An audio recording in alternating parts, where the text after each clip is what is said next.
I'll call you when it's over. Okay. All right, call me. Okay. Hey, what's up, everyone? Welcome back to the Hope Shot. Merry Christmas, man. It has been a wonderful day. I don't know about y'all, but it's been a great day. And Caesar, why don't you read that clarity statement for us, man, so we don't get it twisted. You want the clarity statement? Yeah, I want the Got clarity. it, buddy. The Hope Shot clarity statement. We here at the Hope Shot are a group of people in recovery spreading inspiration. We come from all different walks of life and pathways of recovery. Our verbiage may be different at times, but we all have one thing in common. Recovery is a lifestyle. We support all pathways of recovery. It doesn't matter how you get from A to Z, just get there. And thank you for being a part of our Hope Shot family.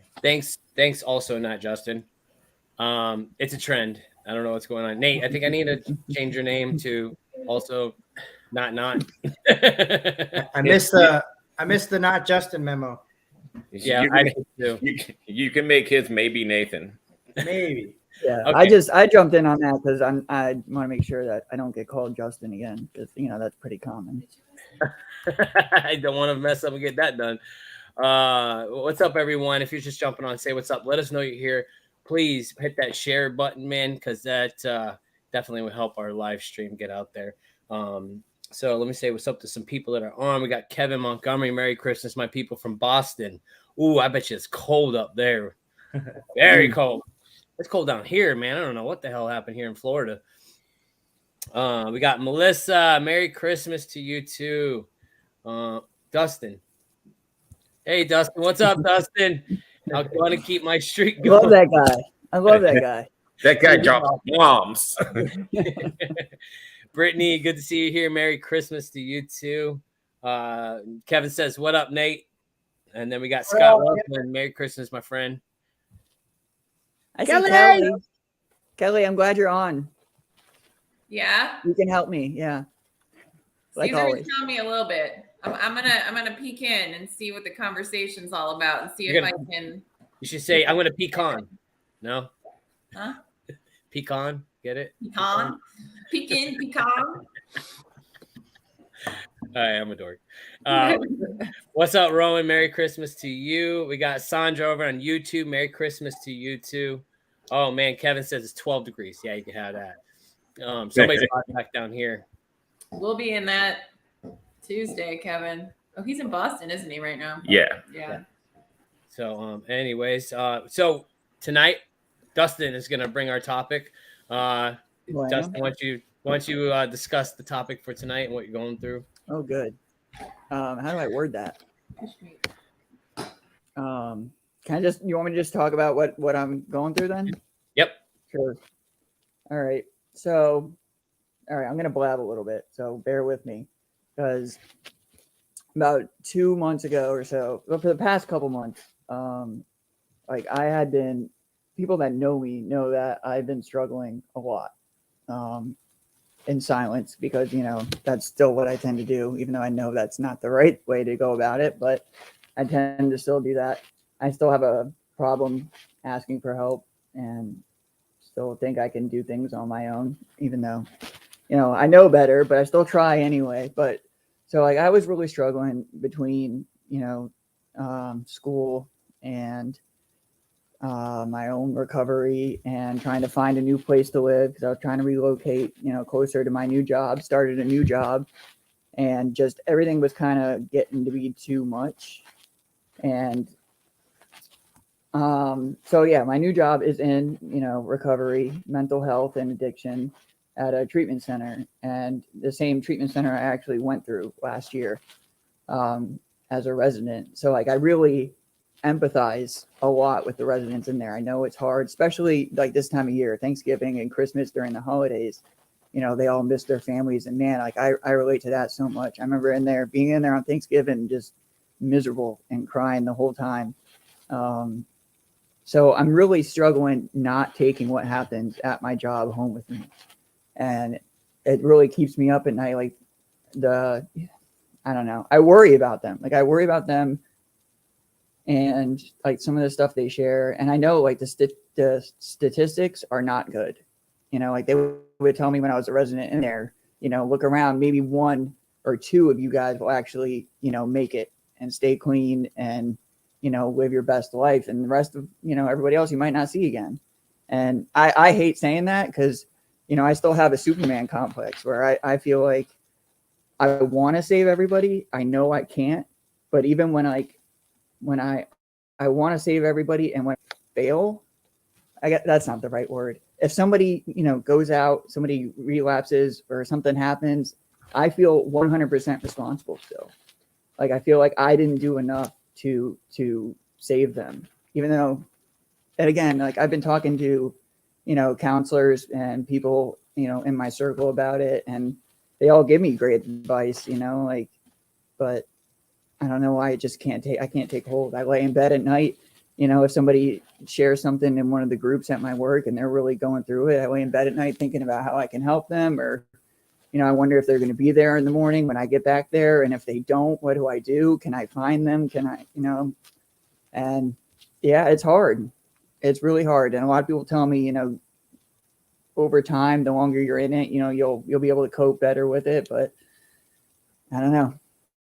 It's been eating at me. And I love my job. Like, I love everything about it. This is what I was working for from the day I got out of rehab. This is what I wanted to be doing. And it's truly a blessing that I get to do it. But it's been really, really taxing on my mental health for sure. So, yeah, that's kind of where I'm at. But hey, so yeah, I did. While all this was going on, my recovery really took a backseat, like school, family, trying to relocate, and then starting a new job. Like, I wasn't doing meetings. I was doing one meeting a week, Sunday morning, and I worked 3 to 11, and then drive an hour home, and then drive an hour to that meeting. So I'm always exhausted going to that meeting, and I was just sitting there, half asleep, zoned out, not paying any attention. So really, wasn't even doing any meetings. I hadn't even looked at my step work in months. So yeah, my backseat really took a recovery. And then for the first time in a very, very, very, maybe in my entire 17 and a half months, like, I was having really bad cravings and fantasizing, romanticizing, times that I got high. And that happened for a few days where I was just kind of laying in bed. And eventually it was like, the only thing that I think saved me was that I don't have any of those numbers anymore. I don't have any contacts, thank God. Because if I did, I'm pretty confident I probably would have called them. So eventually it was like, okay, you're miserable. So either you're going to go get high or get your ass back in the program, because those are your only options. Right now you're just sitting in purgatory, stagnant. Like, you don't do something, you're going to stay miserable. And thankfully that was not, I didn't go out and get high. I wasn't willing to throw away everything I've worked so hard for. But yeah, I'm not going to lie. I am a little bit worried still, because that really scared me. I had not had those thoughts since I got clean. So I got back in the rooms, I've been calling my sponsor and talking, and I feel better. Like, this whole week has been good. The residents, all stayed, so I didn't really have to worry about them or what they might be doing. I had a great Christmas. I got to see my family, and that really, really, really helped, because not only am I grateful, but I see it. Like, I can see how, grateful they are that I'm actually here and present, because for a long time I really wasn't. But so today everything's great. Tomorrow, I don't know. We'll see what tomorrow brings. I'm off tomorrow, so hey, there's that. But yeah, that's kind of where I'm at, where I've been. Thank you for sharing that. No, I appreciate you being honest with us, because not everybody's willing to put it all out there like that. So I struggled with similar when I first started sponsoring people. I felt like the same thing, like I had to have a cape on and I was going to save everybody. Like a lot of us do early on. Yeah. A lot of us do early on, whether we're in the field or not. The thing is, there's ego behind the statement of I want to save everybody, because the fact is I can't get anybody sober and I can't get anybody drunk or high. I mean, I'm not holding somebody down, putting drugs in their face. All I can do is show them the path that I was on. All you can do is be an example. the outcome's not in your hands. You know, all you can do is be the best example of recovery every single day. And if you're doing that, that should be enough. You know, that's all you're supposed to do. You got to leave the outcome to their higher powers' hands, not yours. You're enabling them. If not, I mean, You know, that's just another form of enabling. You're doing it for them. And the rescuing and the God complex and all those things that come with that line of work, you have to be able to separate the fact that your job is not your recovery, especially when you work in the field, because it can feel like it's your recovery. You're helping people, you're doing 12-step stuff, you're doing this, you're doing that, but that is not your recovery. That's your job. That's not the easiest thing either. Like it is not that you're surrounded by it. Sorry. Caesar and I are tag teaming this one. We talked about this before we got on, but I mean, I've worked in the field since I was 9 months in recovery, and I was a lot like you in those early months. You know, it's not the easiest thing to separate when you're surrounded by recovery and by treatment all day long, and then to leave and then decide you're going to go to a meeting, and then, you know, but there has to be a line there where you leave there. That's your job. When you go to your own meetings or, you know, whatever it is that you do for your own personal recovery, you are there for your personal recovery. I used to go to my meetings at night after work, and people would come up to me and ask me to get them, how can I get in treatment? How can I do this? I would have to, or ask me questions about work, and I would have to hand them my business card and say, call me tomorrow morning at 9. Like right now, I have to focus on me. I totally interrupted you. Sorry. Keep going. Oh, I forgot where I was, but you're dropping bombs over there, so that's no problem. No, I mean, basically everything you said is correct. I mean, you have to, I mean, all the cliche things that you hear, you know, if you don't put your recovery first, you know, everything else is going to suffer, or you'll lose everything else that you put in front of it. It's true. You can't pour from an empty cup. It's true.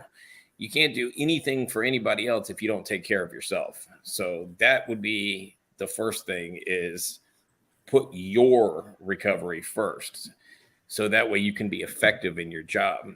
And secondly, same thing I had to do. I had to let go of this ego trip that I had, that I'm actually getting people sober, you know, or, you know, like I am changing outcomes, you know, and I'm going to rush to your house and I'm going to save you and I'm going to do this and that. It's BS. It's absolute BS. If somebody's already made the decision in their mind, there's nothing I can do. There's nothing with my actions that I can do to stop that situation. It's completely up to them. You know, and if you go to bed at night and you've done your best that day at your job and they leave that night, that is not on you. But here's the thing, Dustin, intellectually, I know you know that.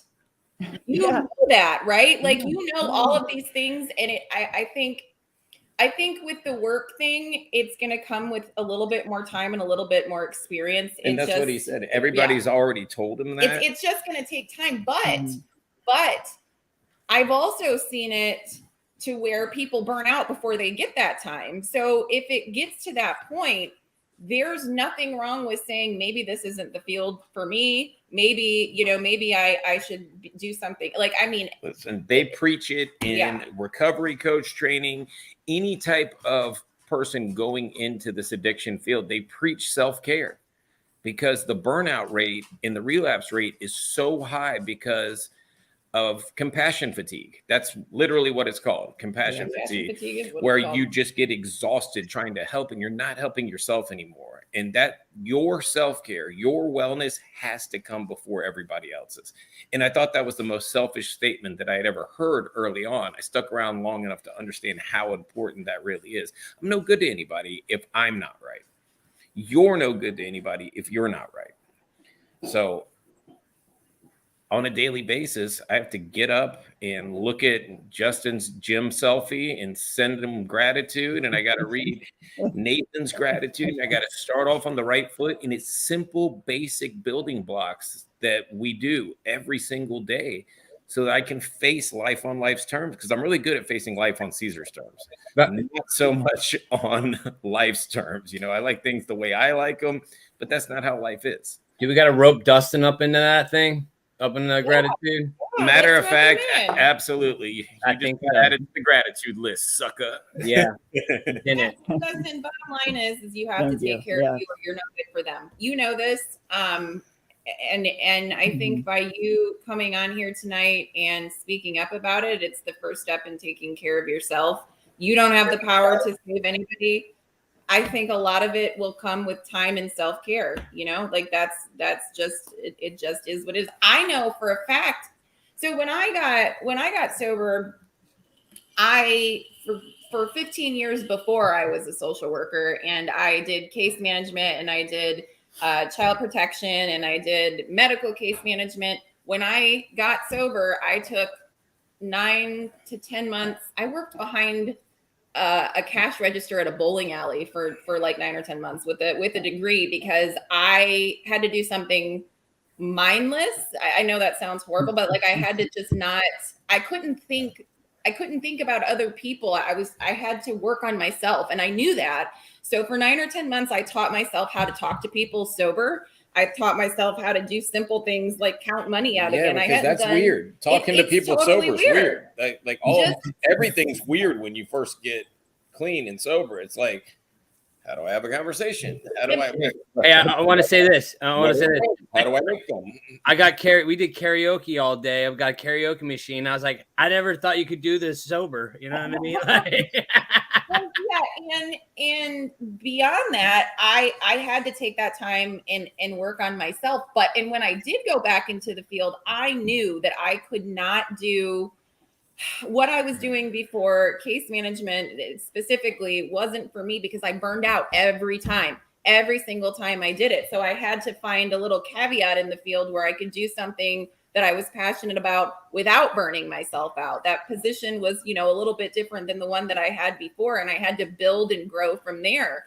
And I built an amazing career out of it. It's still challenging day in and day out, though. Like, you still deal with the hard stuff. You still deal with the compassion fatigue. I'm sorry, my daughter's passing me notes because she wants me to pay attention to her. But I mean, yeah, it's hard. It comes with time. It comes with experience. But you absolutely have to draw that line where this is Dustin's time. This is my time to take care of me. And you're not at work. Shut it off. You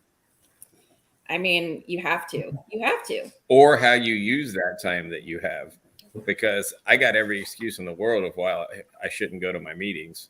Mhm. Every single excuse. I work 12 hours. I got to do this. Really want to go to the gym and not the meeting. That's a famous one that goes through my head. I'd way rather be swole than sober. Come on. Like that's the crazy crap that goes through my head. But I go to the damn meeting because in all reality, if I don't go to the meeting, none of this crap that I'm sitting in is going to exist. Like, but it is hard to make those boundaries with work and personal life. It really is. I mean, Caesar, you do it all the time too. I mean, when do you I think we were just talking about this. I'm I horrible gotta, at man, I gotta answer this, but when shut I'm it off, at work, just and shut that's it off. it. Like, Yeah, but when you can ask her, I've gotten significantly better at putting it down once I walk through this door. yeah. But Nate too. Nate calls me and I'm like, but buddy, I can't. It's my job is all consuming, but I leave my job at my job now. And that took practice because the first year I brought it all home. I brought all of it home. Oh my God, I don't know. And same thing you're doing with the clients in your head, I did with work. And I started dreaming about things happening at work and this and that. And I was obsessed with it. And the reality is, two very different fields. The reality is, if I wasn't there tomorrow, that company will go on without me. Why do I feel like I'm so important that if I don't obsess over every little thing that the place will burn down? It won't. It existed for many years before I got there, and it will exist if I leave. How important do we think we are? A lady in early recovery told me that. How important do you think you are? Oh, when you look at it that way. I clearly think I'm very important.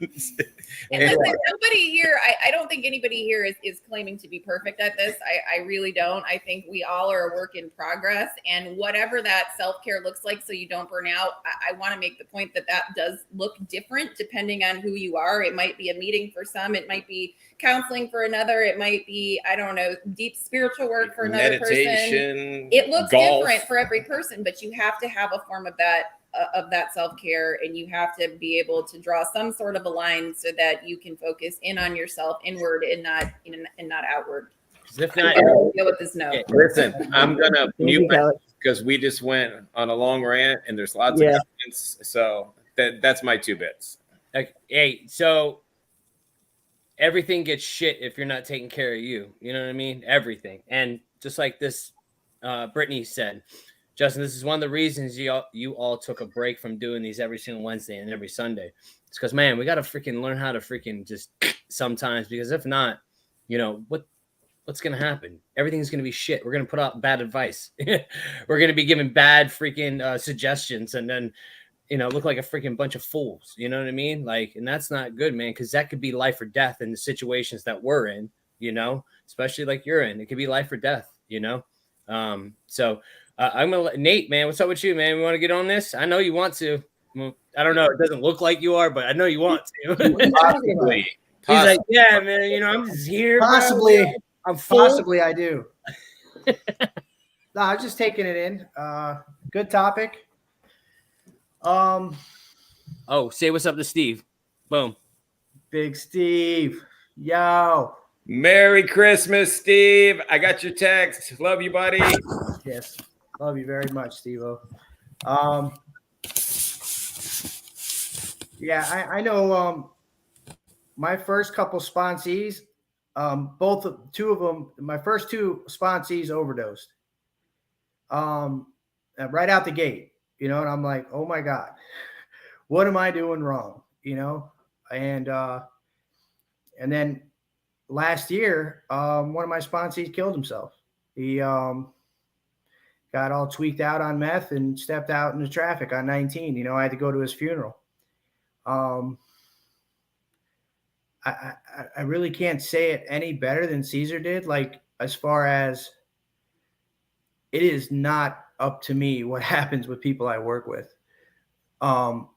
Be that as it may, I have the temperament to really personalize and internalize these things and you know, let them affect me, because and it all comes back down to this: and I'm not good enough. You know, that's all it really comes. I feel like an imposter. I feel like I lack self-worth. So it's always about, like, I am less than. And if I was more than, then these people would get sober. If I was, you know, a better sponsor, this guy wouldn't have killed himself. If I'm a better companion, these guys will latch on to some recovery. You know, I was on this last job almost for a month, and the only thing that, like, kept me going were, like, some very simple practices that are in my daily life that I have to adhere to. And then also using the heck out of my network and calling people. There's like some simple, really disciplines that you can do on a daily basis that can carry you through some really tough and dark situations. But without my network and without my connection to my source, it doesn't matter what arena I'm in. I'm going to be failing miserably, and I'm going to be miserable at it, you know? But yeah, for me, like, it all comes down, like, to me not feeling, like I'm up for the job, or me not feeling like I'm worthy. You know, I feel fake. I feel like a phony. And although, like, it's not my regular, it's not my constant today, but you put me in a high stress situation where somebody's trying to get some help, or when I'm working in this field, or I'm trying to get somebody into a treatment center or a sober living, and, you know, I can really start struggling and looking at myself in a negative way if I am not adhering to my daily practices, you know, and it all comes down to like, how strong is my connection to my source, really? You know, oh God, if I heard myself saying this a few years ago, I'd be like, you're so lame, dude. You know, but it's so true. Like, how connected am I? Because that is the basis of my entire life. Like, if I am not connected either to my source or my fellows, or both of them at the same time, I am a mess. You know, I am running on self-will. I am in my head. I'm questioning my self-worth. Like, it runs the gamut. If I am not doing the work, and that doesn't mean going to meetings every day. That means like my daily work, getting up and praying, meditating, writing out some gratitude, calling other people in recovery, making myself of service. Like, I have to do these, and it's sometimes I'm like, man, do I really have to do these things every day, man, in order to live a normal life? Yes, I do. Because guess what? I have an alcoholic mind that will talk myself into some crazy shit if I do not, you know, put some work in and have a defense against, you know, this deal. Because for me, I mean, my next celebration will be 5 years, and I feel like I'm crazy as ever. You know, I'm pretty shot out still. You know, I can be super selfish. I can really lack self-worth at times. I can really feel like I'm a phony. But the difference is today is I have a solution. Just like alcohol was my solution, today my connection to my source, my fellows, and service is my solution. So when I get into these dark situations, it is like, it's just like second nature for me to pick up the phone, for me to reach out to somebody, for me to write something down, to get vulnerable. And like, it's these practices that keep me grounded, you know, and help me navigate through all areas of my life, not just when I'm, you know, in high stress situations in the field, trying to get some poor bastard sober that has no willingness at all to get sober, you know. And at the end of the day, it's my only responsibility is my recovery. That I have to be responsible for that. I have to show up in my own life on a daily basis. And then if I do that, my source places people in my life that I'm able to help, and I don't have to be so outcome dependent on it. You know, I just know that I'm an instrument and I am doing his will. And after that is not up to me what happens. You know, it's like, but still, you get attached. I mean, I don't know. I'm human, you know. You still get attached, and it sounds good. Don't take that shit home. Fuck that. I'm taking shit home with me. But am I letting it consume me or run my life today? No.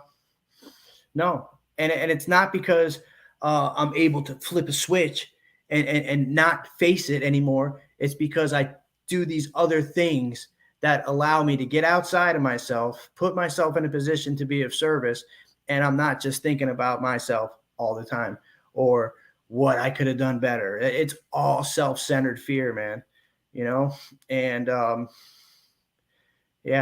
thank God for the solution that we've been afforded, because through that I am able to not be so consumed by those dark thoughts, or, you know, when I feel less than, or, you know, when I'm struggling, I have a way out. There's and it, you know, will it get easier, Dustin? I'm sure it will. You'll gain experience, and you'll be, I hate to say it, you get a little numb to some of the things that happen, and not that you're indifferent, but it's just because you come accustomed to people, you know, things happening that aren't, you know, doesn't meet your expectations. But But if it stops affecting you and you don't carry it home and you're not compassionate about it, then you're in the wrong work to begin with, because guess what? It's always going to affect me in some way, and I will always have compassion. But like Caesar and Kelly were saying, there has to be boundaries, and there has to be work done on a personal level, so you're in a position to shoulder, all these things that are inevitably coming. People dying, people not willing to get sober, people AMA, and like it's going to happen. That's the field you chose. That's the field we're in. Not everybody's willing to get sober. People are going to be with the bullshit, but all we can do is just show up and show them how recovery is working in our life. And that's the best possible message you can give to somebody. There's nothing nobody could have said to me. Nobody, not my parents, not the judge, not my daughter getting ripped out of my hands. It was me seeing somebody that used to get loaded like I did, completely sober and living a different way of life. And I was like, this thing might work, and that's what you got to do. Attraction rather than promotion, just go in there and live your best life and be yourself, Dustin, because you're an awesome guy. And some people will be attracted to that. And then you can show them the solution once they're willing, because, like you said, not everybody's on the same path. Not to say that they won't ever get this thing, but it might not be their time to get it, but you can still plant a seed. But you can't plant shit if you're a mess and you're not taking care of yourself, Yeah. You know what, Nate, you took it. I love that, because we're all talking about what to do. You asked why, like, what's the root of it? What's the root of it, Dustin? Like, Nate went right back to the root of it being fear of not being accepted, fear of, there's a root to this. And I know that I'm in my healthy mindset today when I notice a behavior and go deeper and say why, and do the work on myself. Why, take it a level deeper. Why? That I liked that you brought that up, Nate. You brought a solution right back to the problem. Yeah. Okay. I'm Justin. Okay. Hey, I forgot where I was gonna go. I was gonna say something and I fucking bloop. Damn. Yeah, I lost it. I got a lot to respond to that. Go ahead, respond. I don't want to hijack the whole. What time is it? I don't want to hijack the whole thing here There's with only my 4 of bullshit us. and You're my good. problems. Yeah. Hijack away, sir. No, first of all, like I feel better already just being able to talk about it, because, like I said, I was only doing that one Sunday morning meeting a week. I was doing one other one because the staff would take the residents to an outside meeting of various different ones, but still, like they were there, and on the Sunday morning meeting, a couple of the residents would be there. They'd go on passes and they would be there, and I felt like I couldn't share in a meeting what was going on. Like I felt like, and I go back and forth with this because I on one hand I want them to see that just because you finish the program, just because you're clean, like you're still going to struggle. Like everybody still struggles with this. It's a daily battle. Like it doesn't just, you're not cured. And I want them to see that. And on the other hand, I struggle with, I don't know, like it's my job, and I don't know. Well, first of all, we're not supposed to let them in too much into our personal lives.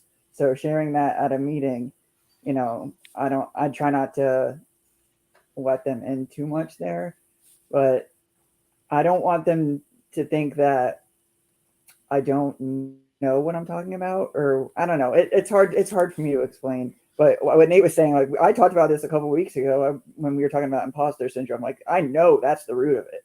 I know for a fact that's what it is. I still feel like I have to prove myself every single day, because there's a part of me that still feels like I don't really belong there. I haven't earned this spot. I haven't been clean long enough. I don't know what the hell I'm talking about. My mental health is a wreck, most of the time. So who the hell am I to be working in this field trying to guide anybody? Like that's the shit that goes through my head quite a bit. What else was I going to say? Guilt. Yeah. That's more about this time of year, but we can get into that in a little bit, I guess. Like I have guilt that so many people struggle this time of year, and I don't. Like I have not had nothing but joy this time of year. Like everything has just been one exciting thing that I'm looking forward to, and it's been great. And I know there are people that really don't have it as well, and it's another thing. Like I feel like there's a part of me that feels like my recovery has been easier, much easier than everybody else, which also I guess goes back to that imposter syndrome, because I've had just a ridiculous amount of support from family and friends. And like when I was ready to get clean, my whole family put their lives on hold for me, like on everything, work. My mom was constantly spending all kinds of money to send me anything but it might make me a little bit more comfortable while I was in treatment, to try to get me to stay and get what I needed to out of it. And people don't have that. There are people that can't even get deodorant and stuff like that brought to them, let alone the stupid amount of support that I've had. And like I had my sober living paid for when I left. People are struggling to even find funding. Like I feel a little bit of guilt that it's come easier to me than it does for others. And that's why I feel like I want to save everybody, especially the people I see that are struggling to rekindle relationships with their families, that they don't have families. Like I want to be their family. Like that's where my head takes me. Like I want to be there for them, and I know I can't. Like I'm stretching myself so thin, and like my connection to my source, like Nate said, has definitely been lacking. As much as I know, like I very much believe in a higher power. I believe that my mom's prayers had what kept me alive for 16 years. And, like I was dead on that hospital table or bed. And I know like that's what brought me back. And I do believe in, but yeah, like I haven't been taking the time to meditate and to pray. I feel like I got to be doing something, I'm always on to the next thing. And what do I need to be doing for anything else but me, apparently? Because I mean, there's been no self-care in my life at all the past couple months. Very, very little, except when I am at a meeting. I feel good there, but that's pretty much been it. Dustin, what else do you do for self-care? Do you do anything else besides go to meetings? Do you do like what makes you full? Like that's Before the last couple months, you mean? Because Yeah. there hasn't been anything the last couple months. Okay, So before I was going to the rec center by myself and just playing basketball. Like getting that exercise and release was good. I love to read. I just got a whole bunch of new books and I haven't even opened yet because I just haven't had the time to. And again, I don't know if you consider it self-care or not, but like I feel at peace when I'm with my family. Like when I get to be with my nephews and playing with them, like I always feel good because I didn't have that for so long. Like I was never there for them. And even when I was there, I wasn't there mentally. So No, I feel like that's a form of self-care. It's meant whatever it's going to fill you up. yeah. Again, it's work because they're a handful. They're little balls of energy, and I'm not that anymore. But it does make me feel good. So Yeah, I really like the whole thing with like survivor's guilt and all that, like because you can't take everybody with you, and even along this journey, man, going through recovery and we change, we evolve, like we're always evolving, always. And who you're hanging out with today, it might be different in a year, it might be different in 2 years. You know what I mean? You can't bring everybody with you as you progress on these levels. It's just the way it is. Some people like staying on these levels, and that's just the way it is. Just like people I used to hang out with back in the day, man. I'm telling you, man, I look and I'm like, damn, bro, like it's crazy to me because I used to hang out with these people, but they're still doing the same shit, and it's like, man, sometimes I feel bad. Like, man, I wish they could get it too. But then I'm like, not everybody's going to go with you, and that's okay. But you don't want to hold yourself back from, going to that next level yourself by having that guilt. You know what I mean? Because you're definitely, all you're doing is stunning your growth. That's how I feel. You're stunning your growth by not exploring new avenues and having that guilt overwhelm your life, and you know, doing the best you can, you know, and give yourself a fucking break every once in a while. You know, I love picking up the bat. I love doing that. I'm very good at playing the victim card, because that's the only card I've ever known. I had a full deck of cards. I'm always good at picking that one, you know, and it could be like, you know, the Joker, you know, there's only like 2 of them in the deck. I pick that one. It's always the Joker or something like that. And it's because, man, I'm so used to poor me, you know, because all we're doing is going back to that selfish behavior. And like, it's not even about them anymore. Has nothing to do with them after that. You know, it's about me, and I turn into this selfish prick because, like, I should have done more, and you know, like they said earlier, it's all ego. It's all ego. You know, like I have this, even like you said, the Superman complex. You know, I love that freaking analogy, the Superman complex. Like I got this S on my chest, and I'm running around here picking up freaking buses and throwing them off people and shit. Like I can't do that. It's just not. It's not reality. You know, so how do I get back to a normal state of freaking mind, right? If I'm feeling this way, what makes me happy? You just said it. There's 2 things that make you happy. You got to go do those things in order to fill your cup back up. Like, just like, you know, I send Caesar a freaking gym selfie because you know what? I feel like he needs it. No, but It's so hot. and believe it or not, that was hot too, by the So hot. believe it or not, that stuff has helped me, and I didn't even know it really helped me. You know, and for me, like it helped others too. You posted something on Facebook, and Jen got the guilt and ran to the gym because you were there in the morning, and you were helping somebody with your selfie, and you didn't even know it. With those things, man, even though like I don't want to share it on Facebook, I don't want to share, like there's certain things I don't share about. It's so hot. Yes, it is. But there's certain things that like I don't feel like I need to share because like I don't know why I feel like weird sharing them, you know, like even when I'm at a freaking meeting, right? And I have all this positive stuff happening in my life, and you got people sharing about the destruction, this, that, and the other thing. And I'm like, I can't share this stuff. I can't share but we have to share the good too. We have to share the good, the bad, the ugly, whatever it looks like. But like, I don't know. I those things have helped me doing the gym stuff. I feel accomplished. I feel like doing certain things. I feel accomplished. It builds my self-confidence. So that's something that maybe you can go and do basketball. Go play with go see your nephews, you know, just to build your self-confidence back up, to know that you're doing everything you can. And like, that's just my 2 cents on it, because if I feel depleted, I'm going to go do something that's going to fill that depletion back up, right? Like if I feel dehydrated, I'm going to go drink some fucking water, right? Just the way it is. So exactly.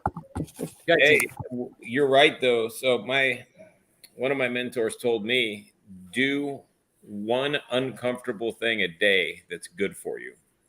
Something that I would typically avoid, but I know is good for me.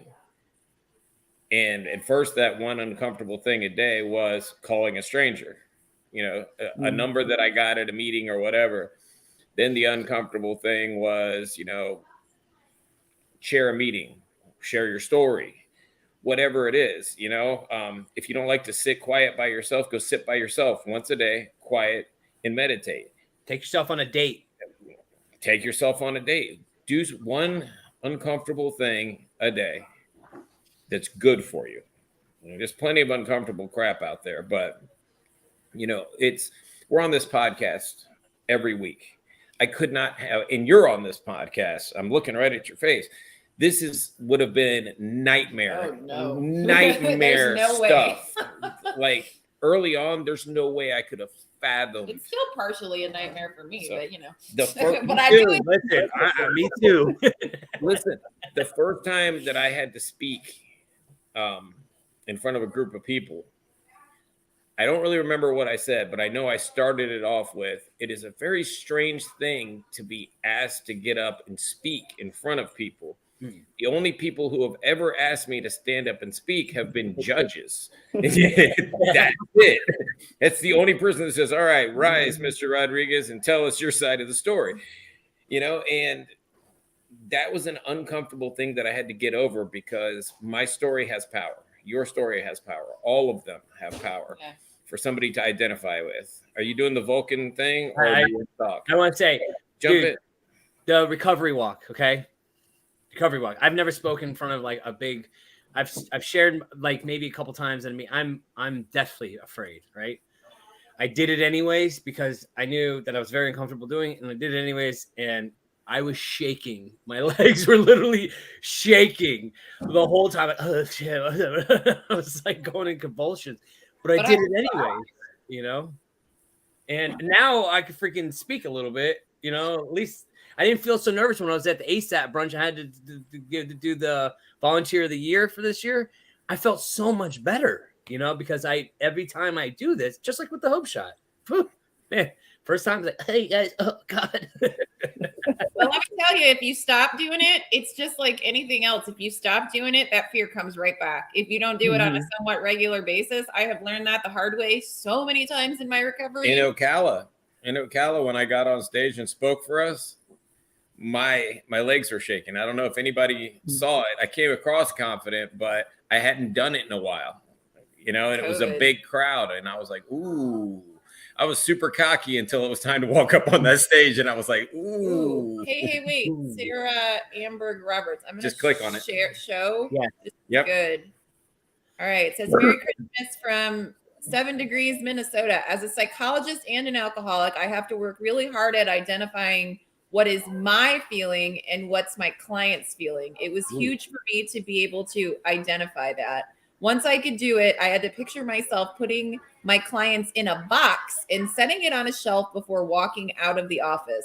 Lastly, reassuring myself that I am doing the best I possibly can. Oh, I love Yeah. that. Sarah. it's Thank a you so much. tangible. Yeah, I love Yeah. it. When I saw that pop up, I'm like, we got to do that. I don't know. That I like that a lot too. And like, yeah, the transference is very real because I could be having a great day, you know, and I'll go into work and I see, you know, a couple of residents sometimes, you know, in tears or they're just distraught and immediately like it's down. I'm no longer having a great day. And what my counselor told me, he said, pick a spot. He said, on your drive home, he knows I have a very, very long drive home. He said, pick a spot. And at that spot, that has to be it. You know, turn up your music, do whatever you have to do to get rid of what you're thinking about, get rid of work and focus on something else. Once you pass that, he said, bridge. I don't pass a bridge, but whatever. Once you hit this street, like you have to put it away for the night and you can go back into work the next day and pick it up right where you left off, but you can't keep taking it home with you. And I don't know. And the thing is, like, I know this, you know, I do. Like, I know the solution. I've been to the rooms. I always view the Hope Shot in multiple avenues of recovery. And through that, I do know the solution. It's just I don't put it into action. And when I told my counselor that, she said, okay, well, why the fuck are you self-sabotaging? Because that's exactly what you're doing. If you know the solution, you know what works. Why aren't you doing it? Why are you trying to sabotage yourself? Like, what kind of guilt are you trying? Why are you punishing yourself? What did you do that you feel like you need to punish yourself? And I didn't have an answer for that. So I don't know what I did, but I like that person right there. That's putting it right back in your lap. Because it's just like how Nate, there's a reason, there's a why behind what you're doing, right? And what is that fear? What is that that is so important. I've been doing a lot of really deep spiritual work lately, and it's everything is a layer deeper, and it's all some form of fear, like fear of not fitting in, fear of not belonging, fear of I don't know, whatever your fear is. For me, it's fear of not belonging, you know, fear of letting somebody down, fear of other Mm-hmm. people's opinions. The list goes on. Yeah. I mean, you talked about, I just talked about, you know, the amount of just ridiculous support that I've had.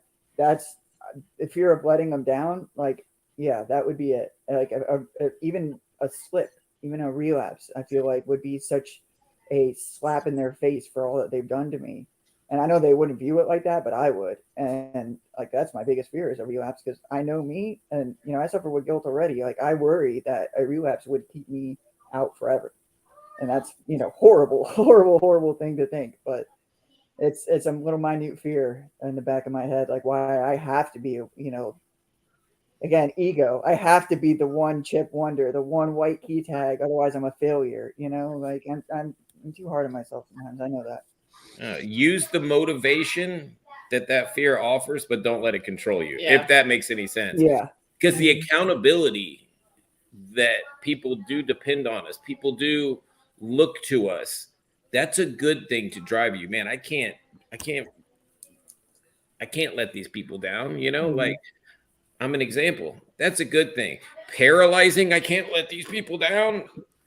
Bad. It's just like everything else in life. There's a balance to everything. No, I get that somewhat though. I have the people pleasing tendency for sure, especially for me with work. Like something I've been dealing with a lot lately and coming to terms with on how to tackle it.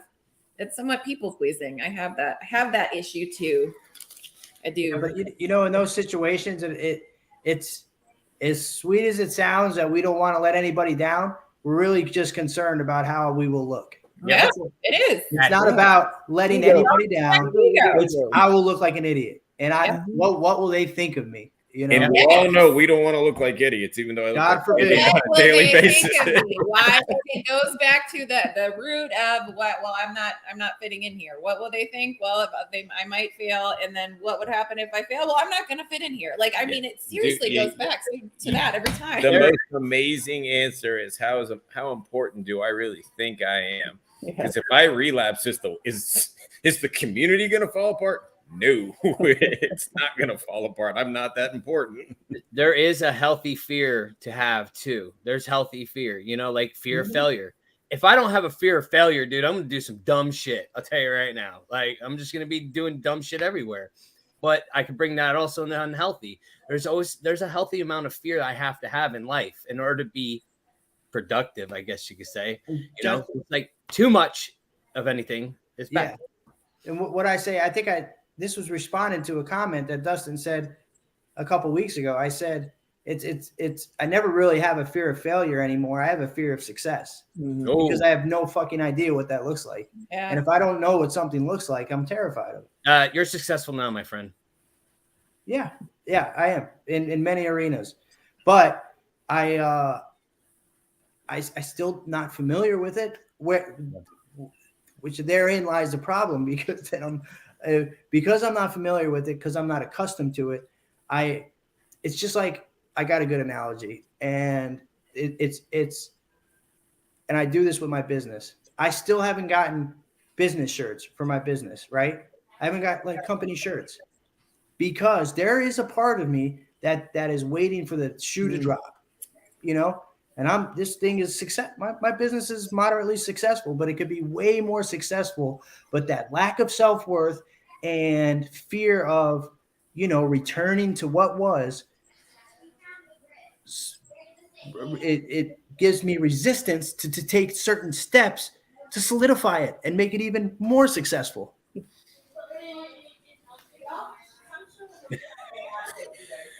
Do you have a logo, sir? Yes. Ben had a logo. Well, you're about to have shirts, right, Justin? Yes, he is. And I want to say that shirts. I want to say this, man. I've always had a fear, okay, of not investing in my business. And I know where you're coming from. I have a fear of investing in my business because remember the 2008 crash? Yeah. Yeah. Because of that, like I have experience with that arena of how it was. And now I'm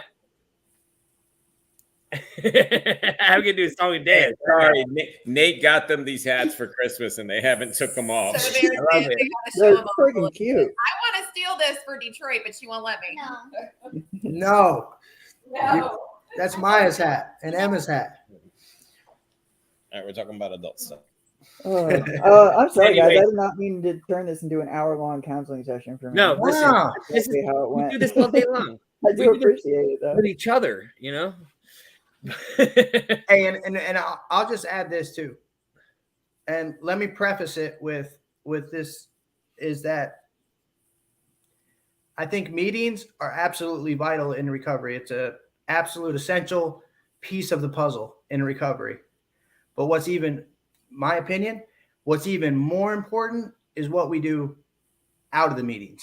What are our daily practices? How are we implementing these spiritual practices into our daily life? That is how we survive, and that is how we attain longevity in recovery. Because I can go to all the meetings I want, but what am I doing when I'm not there? What am I doing, really? am I truly working a program, or am I just going to a meeting, sitting on my butt for an hour, talking some shit, and then leaving and doing this and acting the same way? You know, it's those daily practices that truly make or break somebody in this deal, man. Like, what am I doing? And I went 2 months with doing none of that. None of it. I was not working even the time, nothing in my program that, I was taught to do. I wasn't doing any of it. I wasn't reaching out, wasn't doing step work, wasn't praying, wasn't doing gratitudes. Maybe once a week I would send a gratitude. That was it. Yeah. And then I wonder why I so was so fucking miserable. It's those daily, I'm telling you, man, those daily practices are, I mean, for me personally, like without those things implemented in my daily life, will get thrown off track. I don't care how many years I got or how spiritual I am. I will get messy quick. It's, and you hear it. And I think, I hate to say this, but you'll hear it. Meeting makers make it. And hopefully they do, but the ones that make it are the ones that are practicing these principles on a daily basis in some shape, form, or fashion, regardless of what recovery arena you're in. Like, I can sound, and this was my pattern before this time. I could go into a meeting and I could pontificate and be Mr. Recovery, but I am not doing shit when I leave, and I am a mess. I am still practicing old behaviors. I'm still, acting on self-will. I'm still hurting people. The difference in my life today and why I'm able to navigate with some semblance of grace and dignity on a daily basis is contingent on the amount of work I put on a daily basis outside of meetings, not in meetings.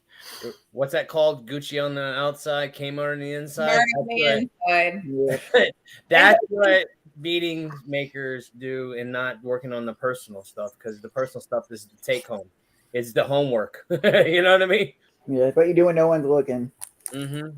The last thing I want to say, Dustin, is you were talking about how you have that imposter syndrome. I know I've talked about having that too. And, I don't have enough clean time. I don't this, I don't that. They literally, you were talking about your mental health. That's why they need you. That is why they need you, because you are one of them, because you do have, your own mental health that you do. They need to see that example of you dealing with the craziness day in and day out and still making it and showing up and doing what you do on a daily basis. That's what makes you qualified right there. That is why they hired you. They need to see you, I don't know, speaking up about the struggles that you're having. You're doing that. That right there is the example that and the reason why you're qualified for that job. I had to say that. Exactly. Beautiful. Yeah. Thank you, Kelly. You're welcome. Don't drop that. It's because I get ego with me, because I'll tell you, I don't want it to sound like I'm just complaining or bitching about my job that I truly love, because like my supervisor tells me all the time. She knows me. Like I was a resident there. She was the one in charge. She knows me. She knows my story. She knows me very well. And she always is reaching out. Like, if you ever need anything, if you ever need help, if you ever need some time, like if you never need anything, just let me know. And I'm too proud to admit that. And again, I don't think I need a break. I just need, I don't know. Everything has gotten better because, there's no school. I move on the 2nd. I move like 10 minutes away from work. So no more, 90-minute commutes there, like every day. Like everything is falling into place the way I hoped it would, the way I prayed it would, because it always freaking does. Even if it's not what I want, it's always what's best. And so I feel like it is getting easier and it has gotten better. It's a lot. Yeah. I work in the field. Yeah. It is a freaking lot. Like we feel like that on a semi-regular basis. I need a freaking mental health day. If I'm being honest, probably once a month. Hey, I'm going to drop this, and this has always worked for me. Take it or leave it, but it's when you get stuck in your shit, move a muscle, change a thought. Yeah. Whatever you're doing, when you're sitting there and you're stuck on it, get your ass up and do something. Don't sit in it. And that's whatever the action looks like. Pick up the phone, go to the meeting, meditate, read something, but do something. Don't sit in it. And I had to learn that because I'm good at just like, oh man, everything sucks. I'm going to kind of just sit here and talk about how it sucks. Not going to do anything to change it, though. You know, I'm just going to let you know all the finer details of how sucky it is. Well, that's literally not going to do anything for me whatsoever. But I can pick up the phone and call somebody and tell them that it sucks, and they can tell me how dumb and ungrateful I am, and then and I can get my ass up and go do something. Because typically, what I'm complaining about is something that I prayed for a month or a year or 2 years before. Oh, please let me get this job. This job's kicking my ass. You know, like, Exactly that. please give me a license and a car, God. This traffic's bullshit. You know, like, Car broke down. hour and a half commute is straight bullshit. Like, you know, like I'm always complaining about something that I prayed for. So Yeah. right now the Bucks are really screwing everything up in there. Are they? I know. I'm I kind feel of. like I need to go watch that. So Yeah. All right, man. Well, that's it for tonight. You know, Oh, I appreciate it all. Thank you. Thank you guys for coming on tonight, and thank you guys for watching. We have a few people in the comments. You know, we appreciate you guys being here and commenting and being a part of our Christmas, as well as us being a part of yours. It's always great. thank you, Lloyd. Thank you, Brittany. Thank you, Yes. everybody that commented so much. Melissa. Scott. And Yeah. Lloyd, I saw your last comment, and that's like a 2-hour topic conversation that I could like go on and on about. Why are we listening? Kelly will be here next week. I should be. No promises, but I should be. I feel like we're gonna see more of Kelly. Maybe, who knows? Well, you might know. You might Hey, know a Don't thing or burn two. yourself out, Kelly. Dustin just Melissa, I sucked. saw your comment earlier too, and I love you. What? I didn't hear anything. I said, Melissa, I saw her comment earlier too, but I didn't get to respond. I love her too. She's the best. Oh, She is. Well, guys, thank you all for being here. We'll see you guys next Sunday live right Thank here. you, on everyone. at 8. Merry Christmas, everybody. Merry Christmas. Christmas, everyone. See ya.